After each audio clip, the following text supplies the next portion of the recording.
اعوذ باللہ من الشیطان اللعین الرجیم بسم اللہ الرحمن الرحیم الحمد للہ الذی ہدانا لہذا وما كنا لنہتدی لولا ان ہدانا اللہ لقد جاءت رسل ربنا بالحق الصلاة والسلام علی النبی الامی العربی القرشی المکی المدنی البطحی الابتہی التہامی الدافع جیشات الاباطیل والدامغ سولات الازالیل مولن الحق بالحق بالقاسم محمد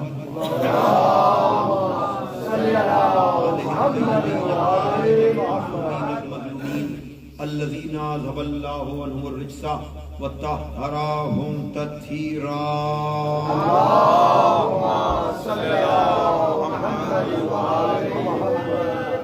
ولعنت اللہ علی اعدائہم اجمعین من الآن الی یوم الدین اما بعد فقد قال علی علیہ السلام ان اللہ بعث رسولا ہادیا بکتاب ناطق وامر قائم لا یہلک عنہ الا ہالک. صلوات بھیجئے محمد والے محمد.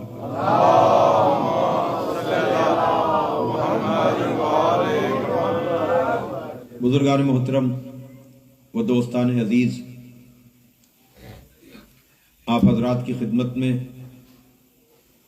دعوت ذوالعشیرہ، غدیر، ثقیفہ، فدق اور کربلا جیسی اہم باتوں کا تذکرہ کرنے کے لیے اس عشرے میں جن مقدس، مبارک اور ناقابل فراموش الفاظ کو ذریعہ بنایا گیا ہے وہ الفاظ نہج البلاغہ کی زینت ہیں.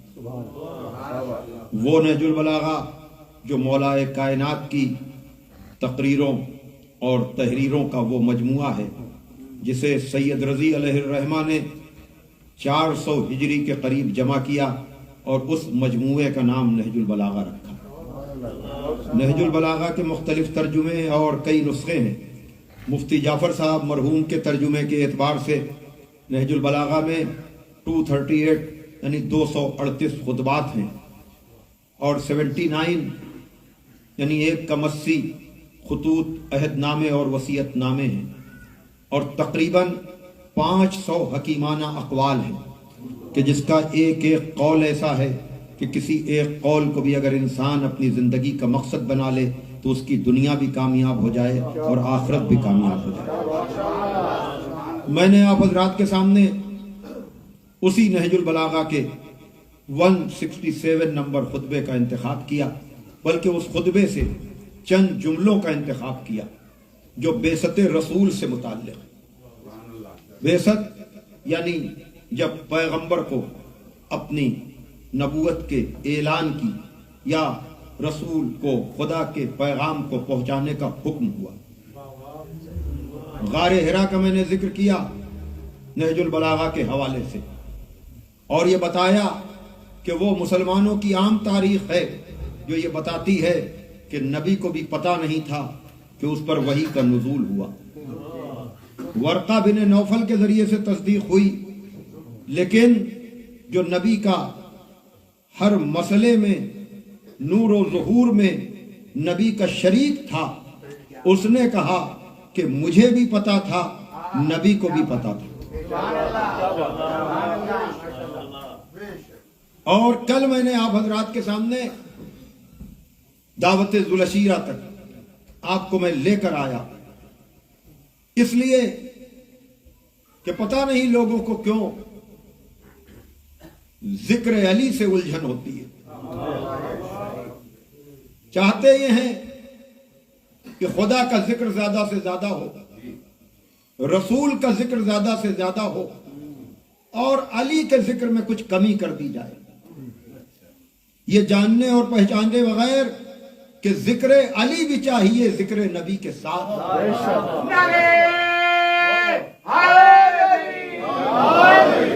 ذکر علی بھی چاہیے ذکر نبی کے ساتھ، ورنہ کھلا فریب ہے یہ زندگی کے ساتھ. ذکر علی بھی چاہیے ذکر نبی کے ساتھ، ورنہ کھلا فریب ہے یہ زندگی کے ساتھ. اور حیدر کی ہمسری میں جو فیاض بن گئے، حیدر کی ہمسری میں جو فیاض بن گئے ان کی نماز بھی گئی انگشتری کے ساتھ.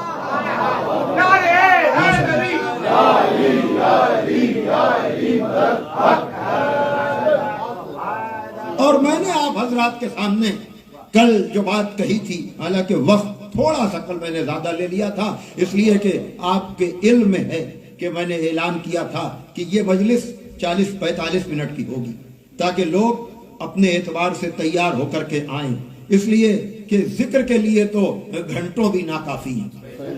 گفتگو اس کے فضائل پہ مسلسل ہوگی، چند لفظوں میں کہاں بات مکمل ہوگی.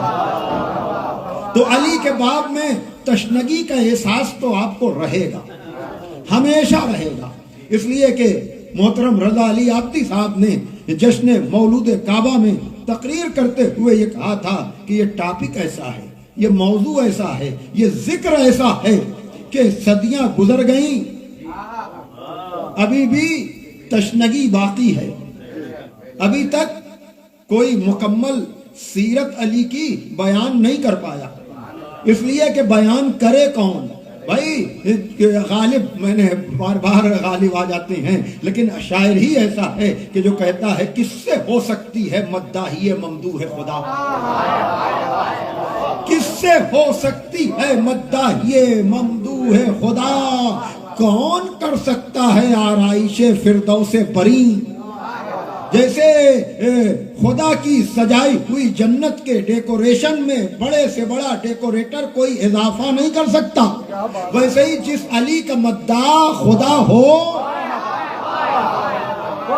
ہم علی کے باب میں کوئی اضافہ نہیں کرتے، اور ہم کیا بڑے سے بڑا خطیب بھی، بھائی توجہ، یہ سے بڑا ذاکر بھی، بڑے سے بڑا مفکر بھی، بھائی میرا ارادہ نہیں تھا لیکن غیر ارادی طور پر میں یہاں تک آپ کو لے آیا کہ آج نہیں، ہر سال یہی ہوتا ہے ہم جیسے خطیبوں کے لیے کہ بہت سی باتیں سوچ کر تیار کر کے آتے ہیں، لیکن اشرا تمام ہوتے ہوتے یہ احساس ہوتا ہے کہ یہ بھی نہیں پڑھ پائے، یہ بھی نہیں پڑھ پائے، یہ بھی نہیں پڑھ پائے، ابھی تو ہم نے صحیح سے دعوت ذوالشیرہ کا آغاز بھی نہیں کیا اور چوتھی تقریر آ گئی. اس لیے کہ ہم کیا خدائے سخن میر انیس عجب طرح سے مولا علی کا تذکرہ کرتے ہوئے کہتے ہیں کہ علی کا معاملہ، اور علامہ رشید ترابی مرحوم نے بھی کہا کہ معاملہ مولا علی کا یہ ہے کہ ہم ان کی معرفت کا حق تو ادا نہیں کر سکتے، ان کے تذکرے کا حق تو ادا نہیں کر سکتے،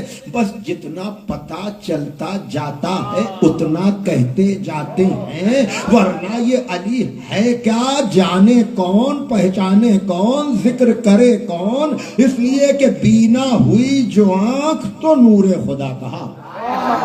بڑی توجہ، آپ اتنی اس بیداری سے سن رہے ہیں اور یہی تذکرہ آپ سننے کے لیے آتے ہیں، اور مجھ جیسے سے آپ کو اس کے علاوہ کوئی توقع بھی نہیں کرنی چاہیے کہ بینا ہوئی جو آنکھ تو نور خدا کہا، عقدہ کھلا تو عقل نے مشکل کشا کہا.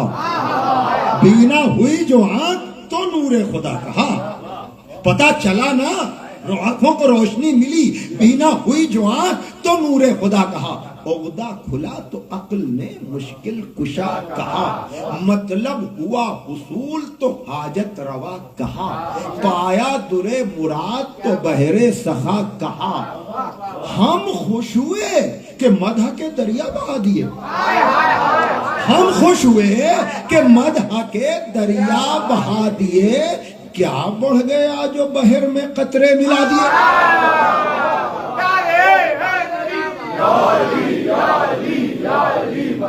ہم خوش ہوئے کہ مدح کے دریا بہا دیے، ارے کیا بڑھ گیا، کیا بڑھ گیا، کیا بڑھ گیا جو بحر میں قطرے ملا دیے.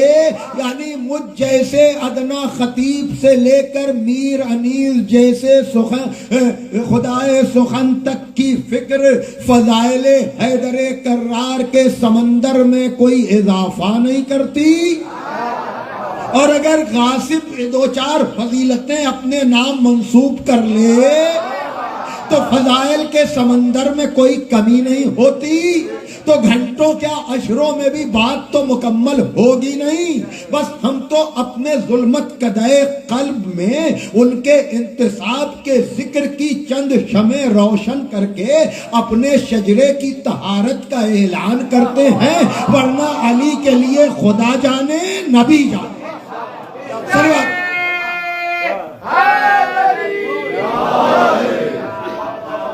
ایک اور سلوات بھیجیے آپ محمد والے محمد پر.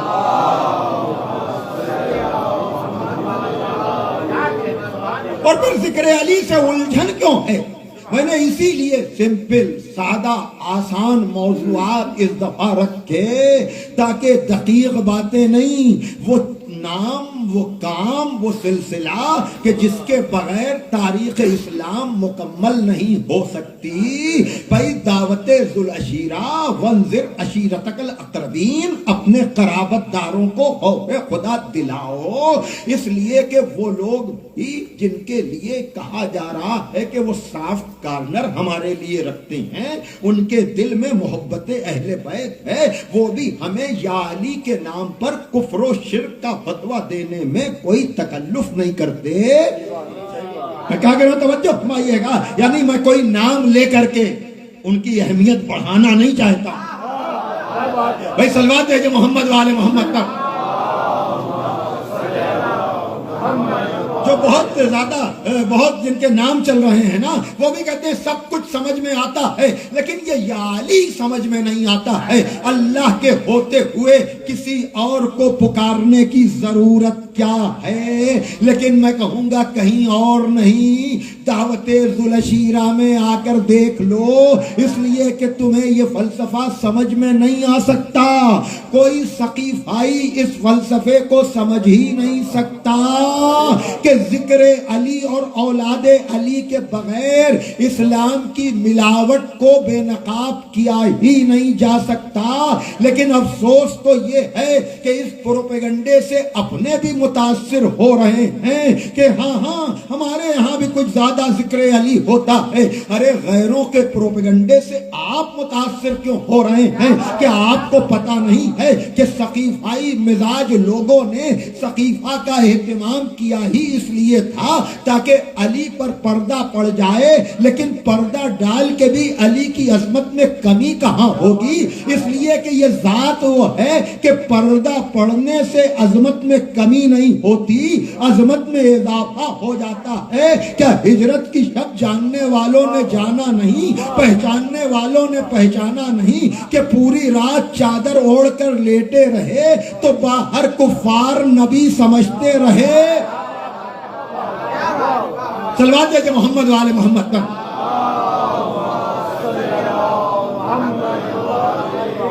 تمہارا کل جہاں تک گفتگو آئی تھی آپ کے ذہن میں ہے نا عزیزان محترم، بیست اور غار حرا سے گزر کر میں آپ کو دعوت ذوالعشیرہ تک لے آیا تھا، جس دعوت ذوالعشیرہ کا اہتمام مولا علی نے کیا تھا. اور اگر مل جائے آپ کو، ایپ آسان ہے آج کل، کوئی مشکل کام نہیں ہے. تاریخ طبری اردو میں دوسری جلد میں آپ کو دعوت ذوالعشیرہ کی تفصیل مل جائے گی، کہیں اور جانے کی ضرورت نہیں ہے. کل تو میں نے الغدیر علامہ امینی صاحب الغدیر کے حوالے سے بات کی تھی کہ ابو لہب پیغمبر کو بولنے نہیں دے رہا تھا، لیکن محسن اسلام ابو طالب نے ابو لہب کو بٹھایا اور نبی کو اٹھایا. بھائی توجہ فرمائیے گا، ابو لہب کو بٹھایا اور کہا کہ قم یا سیدی. بلکہ بعض جگہوں پر میں نے سنا ہے، یہ تو پڑھی ہوئی بات ہے لیکن سنی ہوئی بات کبھی بیان کر دینا اپنے بزرگوں کے حوالے سے کوئی غلط نہیں ہوگا کہ سیدی نہیں مولائی بھی کہا، اور کہنا بھی چاہیے، اس لیے کہ خداوند عالم نے کہا حل جزاء الاحسان الا الاحسان. غدیر تک تو کل اور پرسوں تک ہم جائیں گے، لیکن آج ایک حوالہ تو آ جائے، اور وہ یہ کہ بھائی ابو لہب بولنے نہیں دے رہا تھا اور ابو طالب کہہ رہے تھے قم یا سیدی و مولائی، میرے سید اٹھیے، میرے مولا اٹھیے. شاید خدا کو ابو طالب کا دعوت ذوالعشیرہ میں نبی کو مولا کہنا اتنا پسند آیا کہ دعوت ذوالعشیرہ میں میرے نبی کو مولا کہنے والے بات تو جب ہے جب یہی نبی غدیر میں تیرے بیٹے کو مولا کہے گا. ماشاء اللہ.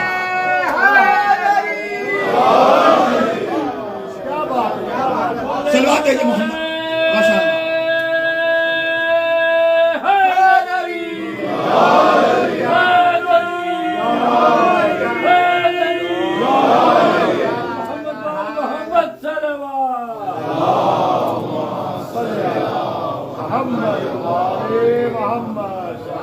اور پھر جب یہ شعر میں نے پڑھا تھا نا، یہیں سے تو میں نے گریز کی تھی کہ انہی کے دم سے ہوئی ابتدائے بسم اللہ. یہ ہے ابو طالب. اسلام کی پہلی دعوت، ابو طالب کا احسان.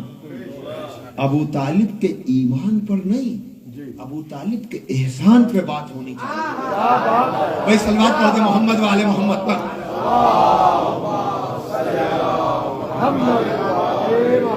اور شاید یہ جملہ اس حقیر کا ہو. آئندہ سے اگر آپ جناب ابو طالب کی عظمت کو سننا چاہتے ہیں تو خطیبوں سے یہ فرمائش نہ کیا کیجئے کہ ایمان ابو طالب پڑھو. فرمائش کیا کیجئے تو یہ کیا کیجئے کہ احسان ابو طالب پڑھو. بھائی صلوات دے محمد والے محمد پر. موضوع احسان ابو طالب ہونا چاہیے. اس لیے کہ علامہ رشید ترابی مرحوم عجب طرح سے کہتے ہیں کہ سر ایک صلوات دیجئے آپ ذرا محمد والے محمد پر.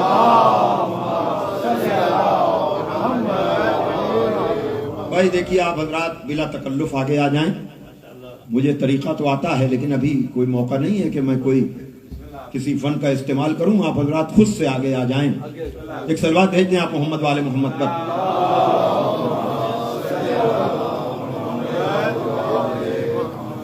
سر معبود سید بطحا، ناز یاسین حرمت طٰہٰ، شجر انبیاء کا ایک ثمر، بحر تسلیم و بندگی کا گوہر، سر پسر بہکرے دعائے خلیل، فدویت میں رشک اسماعیل. نہ تھا اسلام یہ معلن تھا، وہی آئی نہ تھی یہ مومن تھا. اعتدال مزاج فطرت ہے، یہ تحور نہیں شجاعت ہے. شیبۃ الحمد کا یہ نور نظر، حامل سر حضرت دعوت، جس کی قسمت کا طالع توحید، ذات حق میں ہے مطلع خورشید، ذات والا ہے انتخاب عتم، پے حفظ حضرت خاتم. نعرہ زن ہے کہ یہ امانت حق، حسب مرضی قادر مطلق، آج سے ہے میری حفاظت میں، یہ گوہر ہے میری امانت میں. حوصلے کفر کے بھی تو نکلیں، کون ہے مرد ہم بھی تو دیکھیں. حوصلے کفر کے بھی تو نکلیں، کون ہے مرد ہم بھی تو دیکھیں. جہاں پر ابو طالب نے چیلنج کیا کہ وہ کفر و عدوان کے حلیف آئیں، ہے جو ہمت تو ہم سے لے جائیں. جہاں ابو طالب کا یہ دعویٰ کہ کوئی مجھ پہ ہوا نہیں غالب، ہاں میرا نام ہے ابو طالب. یہ پہلی دعوت میں ابو طالب کا چیلنج ہے کہ میرے بھتیجے کو کوئی میلی نگاہ سے دیکھے گا تو ہم اور ہماری اولادیں اس کی آنکھ نکال لیں گے. اور یہی ہوا بھی عزیزان محترم کہ جناب ابو طالب نے کہا کھڑے ہوئیے سید، اور جو بھی دل میں آئے کہیے، جو بھی دل میں آئے کہیے. وَتَكَلَّمْ بِمَا تُحِبُّ، جو دل میں آئے کہیے وہ کلام کیجئے اور اپنے رب کی رسالت کی تبلیغ کیجئے. یہ ہے دعوت ذوالعشیرہ میں جناب ابو طالب کے الفاظ. اب ابو طالب کے کہنے سے نبی کھڑے ہوئے. کوئی حکم خدا دے رہا ہے، پشت پناہ ابو طالب بن رہے ہیں.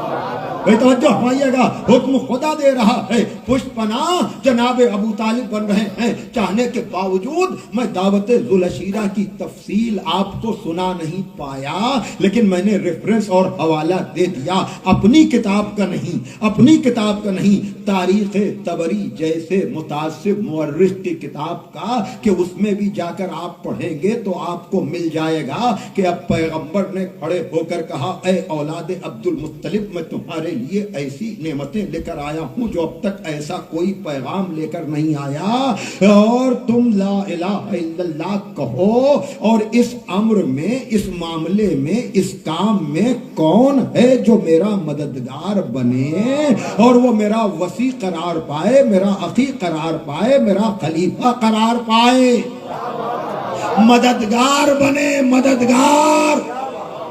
اے ہم جیسوں کو یا علی مدد پر شرک کے فتوے دینے والوں، دعوت ذوالشیرہ میں جا کر نبی خدا سے پوچھو کہ اللہ کے ہوتے ہوئے مددگار کسے کہ مان رہے ہو؟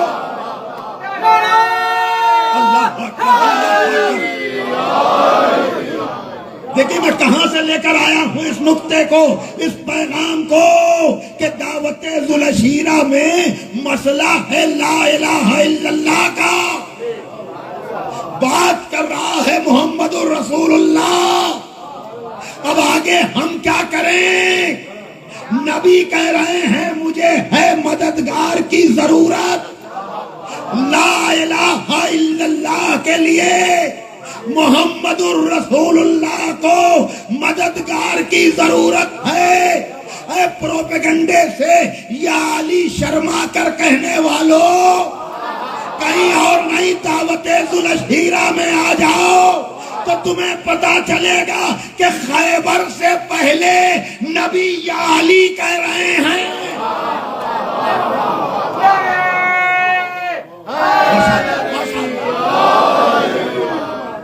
صلوات دیجئے محمد والے محمد پر۔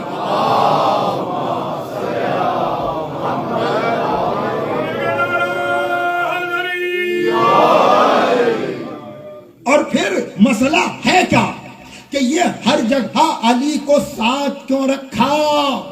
ابھی میں کانٹری میں پڑھ کر آ رہا ہوں، مسئلہ یہ ہے کہ سقیفہ کی ملاوٹ کو یا علی ہی بے نقاب کرتے ہیں، اس لیے کہ اسلام خالی آئیڈیالوجی کا نام نہیں ہے، اسلام خالی نظریے کا نام نہیں ہے، اسلام خالی فکری اور عقیدتی باتوں کا نام نہیں ہے، اسلام پریکٹس اور عمل کا دین ہے۔ اس لیے کہ والعصر کو جب آپ پڑھیں گے تو ایمان پہلے ضرور ہے، تو کل ایمان کا ذکر تو ضروری ہے، لیکن عمل کی بھی بات ہونی چاہیے، اور عمل رسول کو نمونہ بنایا گیا ہے، یعنی اپنی مرضی سے آپ عبادت انجام نہیں دے سکتے، آپ کو آزاد نہیں چھوڑا گیا، بلکہ کہا گیا تو یہ کہا گیا کہ قل ان کنتم تحبون اللہ فاتبعونی، اے رسول ان سے کہیے کہ اگر تم اللہ سے محبت کرتے ہو تو میرا اتباع کرو۔ مسئلہ یہ ہے کہ اسلام میں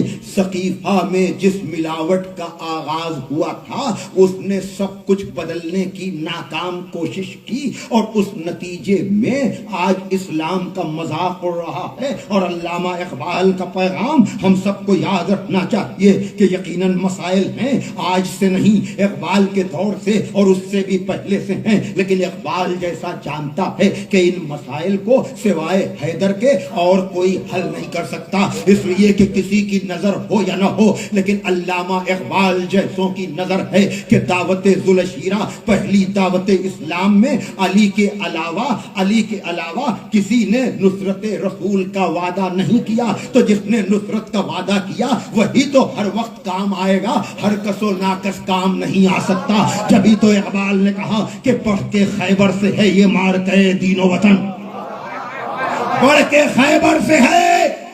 اے مسلمانوں کے عروج و زوال پہ بحث کرنے والوں، اے مسلم مسائل کی فکر کرنے والوں، ذرا تمہیں یہ پتا بھی ہے کہ مسائل کو حل کر کون سکتا ہے؟ تمہیں نہ دعوت ذوالشیرہ کی خبر ہے، تمہیں نہ بدر کی خبر ہے، تمہیں نہ احد کی خبر ہے، تمہیں نہ خیبر کی خبر ہے، تو کہیں کہ نہیں تو خیبر پر تو نظر ڈال لو۔ کیا اقبال کہہ رہے ہیں کہ بڑھ کے خیبر سے ہے یہ مارکہ دین و وطن؟ اس زمانے میں کوئی حیدر کرار بھی ہے؟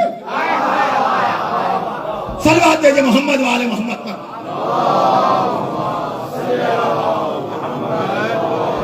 تو توجہ فرمائیے گا. تو مسئلہ کیا ہوا, میں ابھی یہاں پر آپ کو روکوں گا, شاید کل یہاں سے میں نکل پاؤں, لیکن یہاں پر آج آپ کو یہ نتیجہ جو بھی کامنٹری میں بھی, لیکن ظاہر سی بات ہے کہ وہاں کا مجمع یہاں نہیں ہے. بولو یہ کہ آن لائن سنا جائے گا لیکن رٹی ہوئی تقریر نہیں ہے. اگر مفہوم کو منتقل بھی کروں گا تو الفاظ بھی نئے ہوں گے, بات بھی نہیں ہوگی. اور وہ یہ کہ یاد رکھیے گا اصل مسئلہ اور اصل معاملہ یہ ہے, یہ جو ذکر علی اور اولاد علی کو روکنے کی ناکام کوششیں ہوتی ہیں یہ صرف اس لیے ہوتی ہیں تاکہ ملاوٹ کرنے والے پکڑے نہ جائیں. توجہ فرمائیے گا, ملاوٹ کرنے والے پکڑے نہ جائیں. جب کوئی نقل کرتا ہے نا, جب کوئی کسی برانڈ کو اس نام سے پیش کرتا ہے تو وہ کبھی نہیں چاہتا کہ اوریجنل برانڈ مارکیٹ میں آنے پائے یا دکانوں پر آنے پائے, اس لیے کہ اگر اوریجنل آ گیا تو نقلی مال کو پوچھے گا کون؟ بھائی ذکر علی. لیکن آپ جو متاثر ہو رہے ہیں, یہ ذکر علی جو ہے اس سے دشمن الجھے تو الجھے اس لیے کہ اس کو پکڑا جانے کا. لیکن آپ کیوں الجھ رہے ہیں؟ آپ کو تو علی علی کرنے پر فخر کرنا چاہیے. اصل میں مسئلہ اور بات یہ ہے کہ بعد مجلس پرسوں یا ویسے بھی کبھی کبھی لوگ کہتے ہیں میں لکھنؤ کا پڑھا ہوا ہوں, رائے بریلی میرا وطن ہے, تو لکھنؤ کی اردو مجھ جیسے کی بھی ایسی ہوتی ہے کہ حالانکہ کوئی بہت معیاری میری زبان نہیں ہے, لیکن لوگ کہتے ہیں کہ ذرا ثقیل ہو رہی ہے, ذرا سا ہلکا کر دیجئے. ہاں ہو سکتا ہے, زبان کے یہ مسائل ہوتے ہیں, لینگویج پرابلم ہو سکتی ہے, اور میں مانتا ہوں اس بات کو کہ آپ بعد مجلس میری تقریر پہ تبصرہ کر سکتے ہیں, باتیں کر سکتے ہیں. روز آنا شروع سے آخر تک میرے بیان کو سننے کے باوجود آپ کو میرے بیان پہ پورا کمنٹ کرنے کا حق ہے. آپ کو آزادی ہے کہ آپ یہ کہیں کہ ان کی زبان میری سمجھ میں نہیں آ رہی ہے, ان کا بیان میری سمجھ میں نہیں آ رہا ہے. حالانکہ کچھ لوگوں نے کہا کہ میرے بچے جو عام طور سے اردو کی تقریریں سمجھ نہیں پاتے لیکن وہ آ رہے ہیں, میں ان سب کے لیے طالب دعا ہوں اور روز دعا کر رہا ہوں کہ پروردگار عالم آپ کو اپنے حفظ و امان میں رکھے. جو بے روزگار ہیں وہ صاحب روزگار ہو جائیں, اور جو صاحبان روزگار ہیں پروردگار ان کے روزگار میں ترقی دے. آنے والوں کو صحت و سلامتی کے ساتھ طول عمر عطا ہو. جن جن لوگوں نے دعا کے لیے کہا ہے پروردگار اس ذکر کے طفیل میں ان سب کی دعاؤں کو شرف قبولیت عطا فرما دے. یہ ساری باتیں اپنی جگہ پر, لیکن میری تقریر پر آپ کو تبصرہ کرنے کا پورا اختیار ہے. لیکن آپ تقریر پر تو تبصرہ کر سکتے ہیں, لیکن اگر کوئی نیت اچھی نہ بھی ہو تب بھی پر آپ کو اس کی فکر پر یا اس کی سمجھ پر شک کرنے کا کوئی اختیار نہیں ہے, کوئی حق نہیں ہے. اس لیے کہ ہر آدمی کا اپنا آئی کیو, ہر آدمی کی اپنی سمجھ ہوتی ہے. اس پر تو حملہ نہیں ہونا چاہیے, اس پر تو شک نہیں ہونا چاہیے. لیکن اگر 10 دن آنے کا دعویٰ کرنے والا, شروع سے مجلس میں بیٹھنے والا 11ویں 12ویں دن آپس میں یہ بحث کرے کہ مولانا کے امام کا کلر کیسا تھا, آپ نے سوچا ہوگا یہ اپنی تقریر پہ تبصرہ کیوں کر رہے ہیں. نہیں, مجھے نتیجہ نکال کر آپ کو دینا ہے کہ ذکر علی کی ضرورت کیا ہے, ملاوٹ کرنے والے بے نقاب ہوتے کیسے ہیں. اگر 11ویں 12ویں دن کوئی یہ کہے کہ مولانا کے امامے کا کلر کیسا تھا, اب آپ بھولے بن کر کے اس کی نیت کو صحیح نہ سمجھیے گا. ارے میں کیا کہہ رہا ہوں, توجہ فرمائیے گا. یعنی میرے بیان کو نہ سمجھنے کی بات کرے تو شک نہ کیجئے, لیکن اگر لباس تک وہ نہ سمجھ پائے, اب بھی کوئی کہنا نہیں, ممکن ہے اس کی نیت ٹھیک ہو. نہیں, اب آپ اس کو یا تو وہ مجلس میں آیا نہیں, یا وہ اتنا بڑا سازشی ہے کہ کلر بدل رہا ہے. تو یہی تو میں کہہ رہا ہوں کہ اگر نبی کا قول نہ سمجھتے تب تو کوئی گنجائش نکل آتی کہ نبی کا پیغام نہیں سمجھے. ارے جو امت روزانہ دیکھے جانے والی نماز, ارے میں کہاں جاؤں, بیان کی بات ہی نہیں ہے. امت مسلمہ نے نماز بھی تو ایک جیسی نہیں رکھی. اب آپ یہ نہ کہیے یہ کھولنے اور باندھنے کا مسئلہ ہے ہاتھ کا, نہیں, یہ کھولنے باندھنے کی بات نہیں ہے. اس میں بہت بڑی سازش ہے کہ جو روز آنا دیکھے جانے والی نماز میں ملاوٹ کر دے، اس نے اسلام کے اور مسئلوں میں کتنی ملاوٹ کی ہوگی؟ اللہ اکبر، صلوات ہے محمد والے محمد۔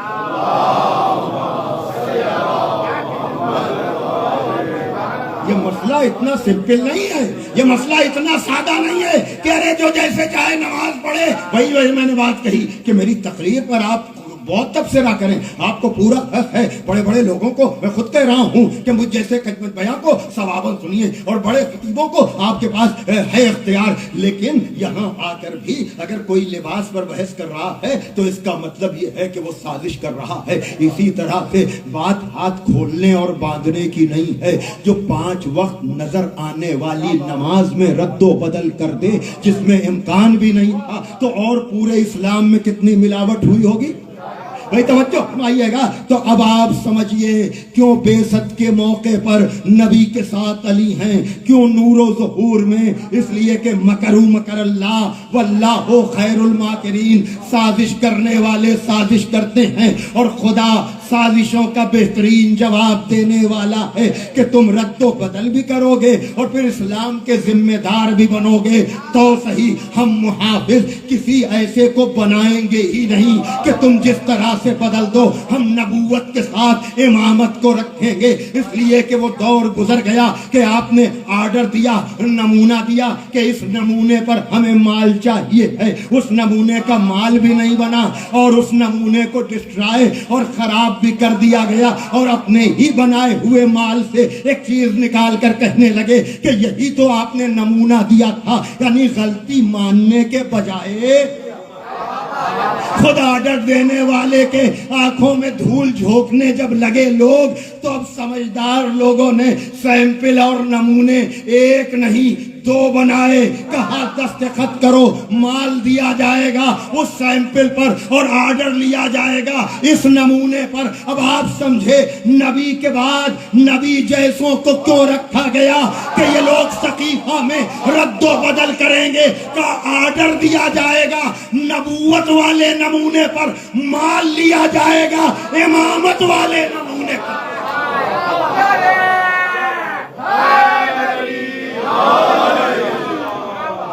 صلوات دے محمد والے محمد پر۔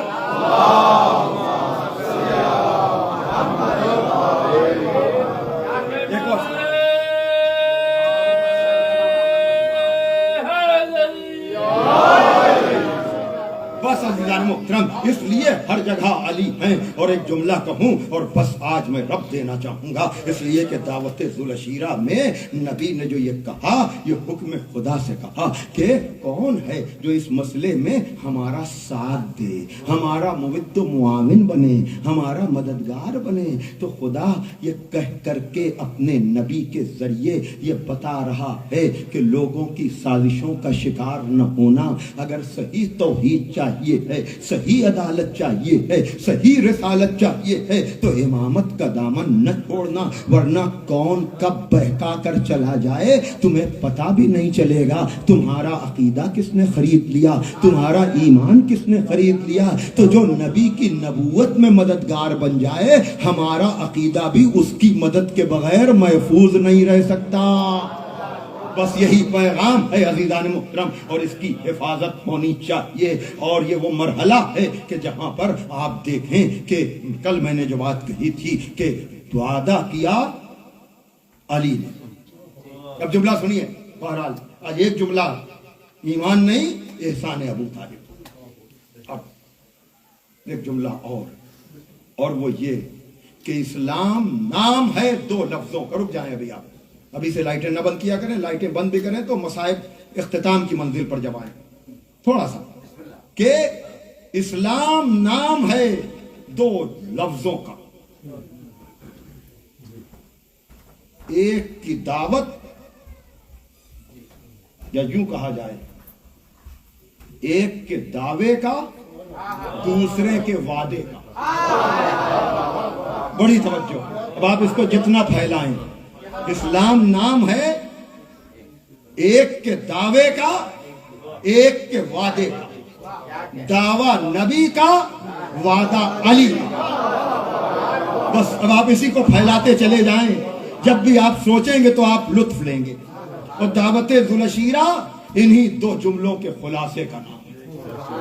نبی نے دعویٰ کیا، مولا علی نے وعدہ کیا۔ اب دعویٰ تو لوگوں کو یاد ہے، وعدہ بھول جاتے ہیں تو کیا کیا جائے۔ اور یہ مجلسیں اسی وعدے کو یاد دلانے کا نام ہے۔ بڑی توجہ، میں نے گفتگو کو سمیٹا ہے دیکھیے۔ اور پھر وہ وعدہ خالی علی نے نہیں پورا کیا، علی کی اولادوں نے بھی پورا کیا، اور اس طرح سے پورا کیا کہ جب مدینے میں مطالبہ بیعت ہوا تو اولاد علی نے کہا میرے بابا نے وعدہ کیا تھا نا، میرا بابا آنکھوں سے اوجھل ہوا ہے، تم نے اسے کھو دیا ہے، لیکن اس کی اولاد تو باقی ہے۔ مطالبہ بیعت ہوا، جواب دیا مجھ جیسا یزید جیسے کی بیعت نہیں کر سکتا۔ اسی عزم، اسی ارادے کے ساتھ نبی کا نواسا علی و زہرا کا بیٹا مدینے سے 28 رجب کو نکلا، 4 شعبان کو مکے پہنچا، 4 مہینے تقریباً مکے میں رہا۔ اور اس وقت جب مکے کی آبادی اپنے کمال پہ ہوتی ہے، اپنے عروج پہ ہوتی ہے، تو دعوت ذوالشیرہ میں وعدہ کرنے والے کا بیٹا حاجیوں کو ان کے حال پر چھوڑ کر حج کو عمرے سے تبدیل کر کے مولود کعبہ کا بیٹا حفاظت نظریہ توحید کے لیے کوفے کی سمت چل کر کربلا کی طرف پہنچنے کا اس نے عزم کیا۔ راستے میں اس مسافر نے اپنے بھائی مسلم کی سنانی سنی، وہ مسلم جنہوں نے کوفے میں حق نصرت اس طرح سے ادا کیا، اس لیے کہ وعدہ کیا تھا نا علی نے، کل میں نے عرض کیا تھا وعدہ کیا تھا نا، تو خود نہیں کربلا کی تیاری کر رہے ہیں بلکہ اپنے بھائی کو بھی متوجہ کر رہے ہیں۔ یہ عقیل سے قبیلے کا پتہ نہیں پوچھ رہے ہیں بلکہ عقیل کو متوجہ کر رہے ہیں کہ بھیا عقیل مجھے بھی کربلا کی فکر ہے، وعدہ کیا ہے نا میں نے، تو تمہیں بھی فکر کربلا ہونی چاہیے، تم بھی تو میرے بھائی ہو۔ اللہ اکبر، دیکھ رہے ہیں اولاد ابو طالب کس طرح سے نصرت دین، نصرت اسلام کے لیے انتظام کر رہی ہیں، اور پروردگار نے بھی دونوں کی دعا کو سنا۔ ایک کے گھر میں باب الحوائج عباس جیسا بیٹا آیا تو دوسرے کے گھر میں مسلم جیسا بیٹا آیا۔ عجب سی کیفیت ہوتی ہے جناب مسلم کے روضے پر جا کر۔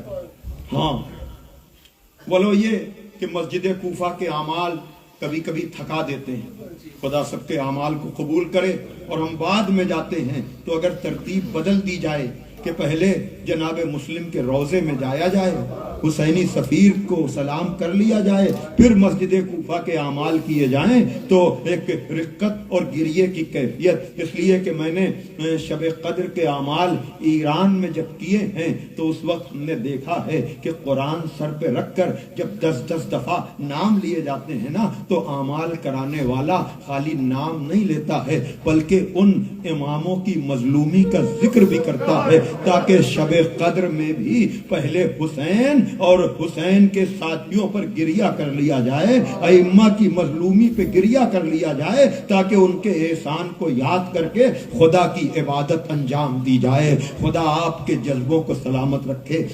بہرحال یہ چلتا ہوا قافلہ دوسری محرم کو کربلا پہنچا ضرور ہے، لیکن کربلا پہنچنے سے پہلے عزادارو آپ کو پتا ہے آج تیسری رات آ گئی ہے، تیسری رات آ گئی ہے، تو میں چاہوں گا کہ آج میں شب کے اعتبار سے اس شہید کا ذکر کروں کہ جس نے راستے میں حسین کو روکا تھا، لیکن حسین نے کرم یہ کیا تھا کہ آنے والے قافلے کے لیے مشکل مشکوں کے دہانے کھول دیے تھے، اور جب کوئی کمزور تھا تو اس کو خود اپنے ہاتھ سے پانی پلایا تھا۔ سمجھ گئے ہوں گے یہ کون ہے، میں نے کس کا ذکر کیا ہے، لیکن ذرا سی رمق ایمان کی باقی تھی، اس کا پتہ اس سے چلتا ہے کہ لجام فرس پہ ہاتھ پڑتے ہی مولا حسین نے کہا، حر تیری ماں تیرے غم میں بیٹھے۔ یہ جملہ سننا تھا کہ جناب حر نے کہا کہ اگر آپ کی ماں زہرا نہ ہوتی، یہ زہرا کا احترام،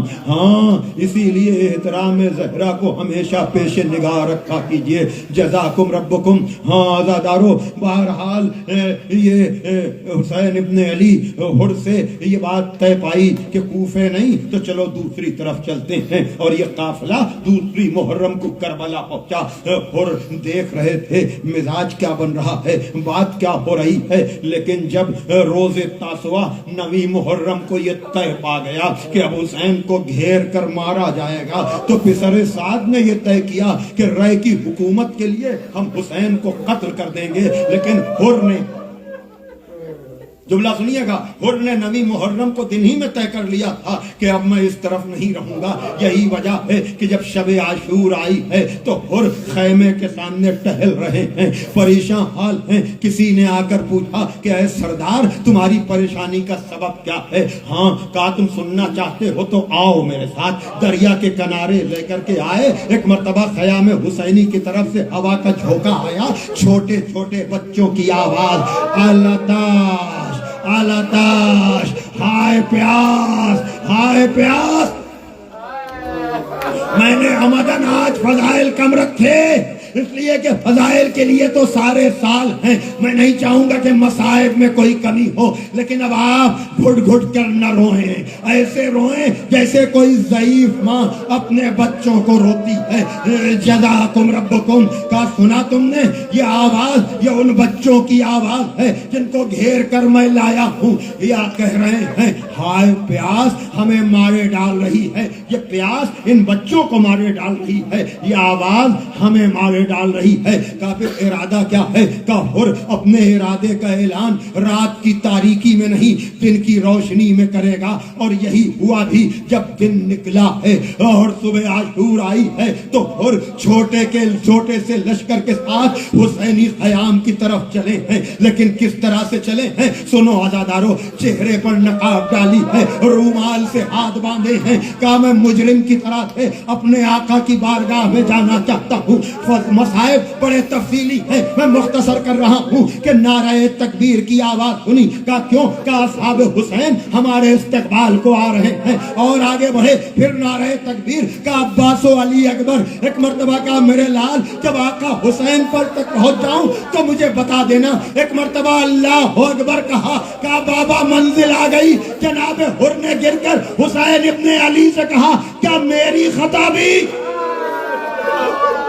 جزاکم ربکم جزاکم ربکم۔ ہاں عزادارو، ایک مرتبہ حسین ابن علی نے حر کو اٹھایا، سینے سے لگایا، کہا تیری ماں نے تیرا کیا اچھا نام رکھا ہے، تو دنیا میں بھی آزاد رہا آخرت میں بھی آزاد رہا۔ ہاں عزادارو، لیکن اب حسین کیا کہیں، دل دکھتا ہے یہ سوچ کر کے کہ جب دشمن بن کر آیا تھا تب تو مشکوں کے دہانے کھول دیے گئے تھے، آج جب دوست بن کر مہمان بن کر آیا ہے تو خیام حسینی میں ایک پیالہ جام کا آپ کا بھی نہیں ہے۔ لیکن حر بھی سمجھ گئے، کہا مولا کچھ اور نہیں، ہمیں تو میدان میں جانے کی اجازت دیجئے۔